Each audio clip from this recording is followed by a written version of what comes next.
Bu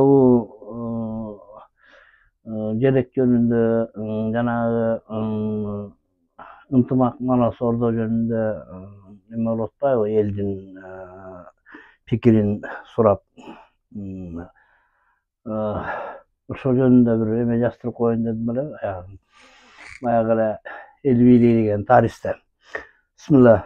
Бул ынтымак манас ордо деп өтө таамай коюлду.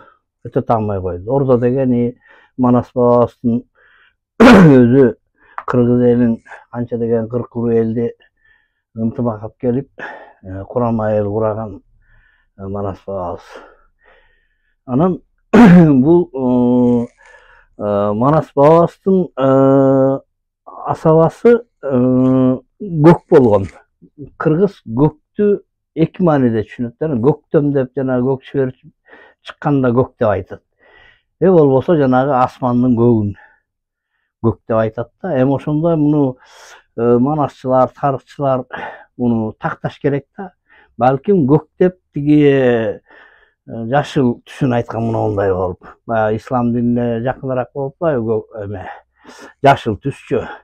Көк асаба кызыл туу деп Манас бабабыздын байрагын айткан. Ошондо баягы чаташтырып кызыл туу дегенде ошол асабасын кызыл кылып алганда кыргыздын баягы туусун тарткандар биринчи. Ошону баягы асаба менен тиги туу менен айырмасын билбегендерчи. Ошондо кызыл болуп калган. Эми кызыл жөнүндө кандай айтсак, Советтер Союзу 70 жыл капырлыктын жолунда ошол кызыл байракты пайдаланды. Кызыл байрак. Эми өзүңөр билесиңер, кызыл деген кан кызыл болот. Баягы акыры заманда асман сыйрылганда асмандын өзү кызыл болуп калат деген ушундай да. Анан өзүңөр деле ойлоп көргүлөчү, ошол кызыл желектин астында мына өзүңөр билесиңер 1917 жылдан баштап 91-жылга чейин капырлыктын доору болгон. Бул капырлыктын желеги болгон. Капырлардын жана коммунисттик партия өзүн кудай кылып алып, кудай жок дегенге чейин барып, ошонун астында жашаганбыз. Эми ошону кыргыз бийлиги мурдагы билбегендер, түшүнбөгөндөр кайра эле ошону кызыл кылып алганда, эмне мааниде кылганын мен түшүнбөйм.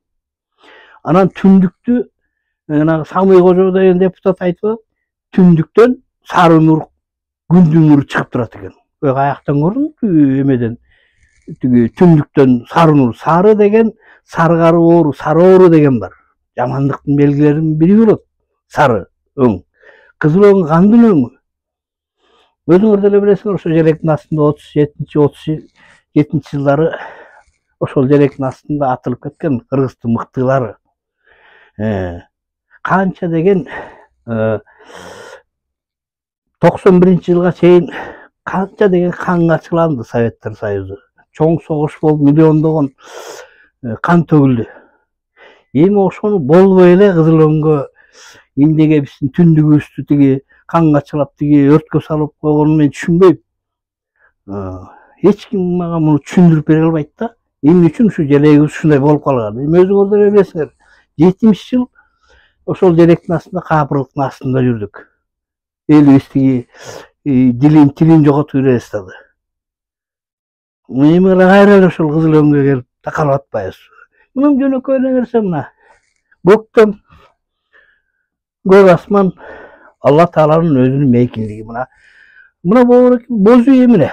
Бозүй деген кереге ук болуп куралып отуруп, мына түндүгү барып баягы руханий байлыгыбызга келип туруп, мына асман Алла Тааланын астына келип өттү деген. Эмне үчүн кереге угубуз жок бу жерде? Тартылган жок деп.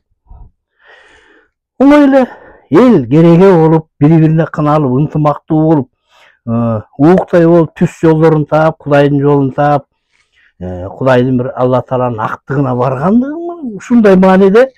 Мен бул эмени желеги деп, эл бийлиги деп коомдук бирикмени көтөрүп атпаймынбы? Мына ушундай эле нерсе. Бул жерде чүнүк деле болуп турат. Жер көк чеберде таянып, кереге болуп, эл куралып, уук болуп, куралып отуруп, Алланын жолун таап, түз жолдорун таап, түндүк болуп, Алла Тааланын бир актыгына моюн сунуп жашаган бир бакубат эл болсо деген маани бар бу жерде. Жанагы кызыл желек үстетиги түндүктө отко чылап сары санага салганда кандай түшүнүк керек? Анан ошону болбой эле кайра эле ушуну кабыл алабыз деп атат. Маанисин түшүндүрө албайт. Мына ушул нерсе жөнөкөй эле нерсе. Бизенде көктөм көгөрүп өсүп шаа деп коет, бул көк теңирде баягы кыргыз айтып калган Алланын өкүмдөрүнө баш ийген эл болуп, түндүгүбүз мына Алланын актыгына жетип, бир кереге уук түндүктө кут деген сөздү берет. Мына ошо кутка жеттик деген сөз болду. Мына мааниси бар. Жанагы кызыл желекти кандай мааниде тиги түндүгүбүздө тиги сароо салып, санаага салып, анан өрткө салып, канга чылаганда ошол эле нерсе болуп атпайбы? Муну кандай түшүнүш керек? Муну ой жүгүртүп, мына ошондой кылсак, же болбосо тарыхчылар Манас бабабыздын асабасы кандай эле? Өзүлөр айтып атпайбы? Манасчылар көк асаба кызыл туу деп. Кызыл туу ал найзасы. Туу деп түшүнгөн, ал найзасы жанагы желек илинген. Асабасы көк. Көктү көктөм деп айтат муну да, жашылды. Бул көк асман деп айтат. Аны такташ керек. Мааниси ушул эле. Желектин мааниси. Менин оюм ушул. Баягы кыргыз элине кайрылып айтып атпайсыңарбы? Элдик талкууга коелу деп. Жанагы кызыл желектин маанисин анда түшүндүрүп бериличи мага. Эмне маани ал жерде? Кыргыз элин өнүктүрүп өсүрө турган үмүтү барбы? Менин оюмча мына ушундай бир мааниде ой жүгүртсөк, кыргыздын келечегине бир жакшы таасир эткен бир символика болсо деген эле сөз. Жанагы кызыл челек менен өзүңөр билесиңер, 70 жылга абыр болуп, маймылдын тукуму болуп жүрдүк. Ошону эле кайра улаган атасыңар. Менин оюм ушундай эле. Аны ой жүгүртүп, талашып тартышып көрөлү. Кимдики туура экен. Анан баягы талаш тартышта чындык жаралат. Тарыхчыларды, манасчыларды сураш керек. Бул деген өтө зор нерсе, желек деген.